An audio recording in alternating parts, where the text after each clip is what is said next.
Телегония деген 19 ғасырда пайда болып, кейін теріске шығарылған биологиялық ілім.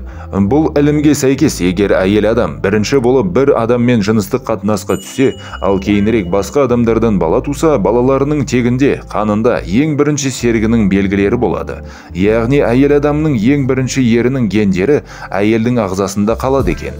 Кейін басқа ер кісілерден туған балаларына ең бірінші жұбының қасиеттері беріледі. Ер адамдардың басым көпшілігі пәк қызбен отбасы құрғысы келетіні бәріне мәлім. Телегония осындай ерлердің мінезіне майдай жағады. Ерлердің көбі пәк қызды таза әрі артықшылыққа ие қылып көрсе, ал пәк емес әйелді кір, нас әрі әдепсіз қылып елестетеді. Телегония ілімі бұл көзқарастарды ақтап, ғылыми негізде айғақтап береді мыс. Басқа біреудің балаларын асырап жүрген және пәк емес әйелмен неке құрған ерлерді ақымақ деп, ал пәктігінен айырылған әйелдерді бұзылған, кір деп алалау дұрыс емес. Алайда әйелдің өмір ұзаққа бір ер кісімен отбасы құрып ажырамауы да жыныстық қауіпсіздік жағынан дұрысырақ нәрсе.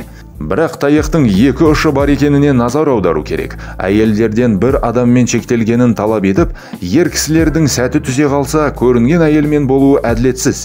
Егер біреуге шарт қоятын болсаң, оны әуелі өзің сақтауың керек. Ер кісілер үйленерде пәк қызды іздейді, ал үйленбес бұрын өзіне ұнағандарды азғырып аздыртады. Содан жүкті болған байғұстар ұяттан құтылу үшін көшенің жағасы, әжетхана секілді көрінген жерге нәрестелерін тастап кетеді. Қазақтар қызға 40 үйден тыю деп айтып жатады.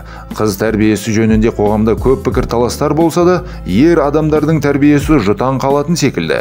Ер адам анда-мұнда жас бойжеткендерді бұзып, үйленерде пәк қызды алуы дұрыс көріне ме? Қалай ойлайсыздар? Өзінің 5 минуттық рахатының салдары біреудің өмірі, біреудің жетім болып өсуі болуы мүмкін екендігіне санасы жете бермейді. Ал кейін бірнеше қызды бәйгеден олжа сияқты қанжығасына байлағанымен мақтану ерлердің арасында қоштауға лайықты іс саналады. Осындай мысалдардан ата-аналары тек қыздар емес, ұлдарын да әдептілікке тәрбиелеу керектігі айдан анық болып шығады. Телегонияға келсек, оның көзқарастарының жалған екендігін 20 ғасырдың ғылымы дәйектеп көрсеткен болатын. Өзінің мүддеңді қолдайтын жалған көзқарастарды басшылыққа алып, әйел адамдарды қаралап, оларға күйе жағу асқан сорақылық болар. Осындай әрекеттерден аулақ болайық ағайын.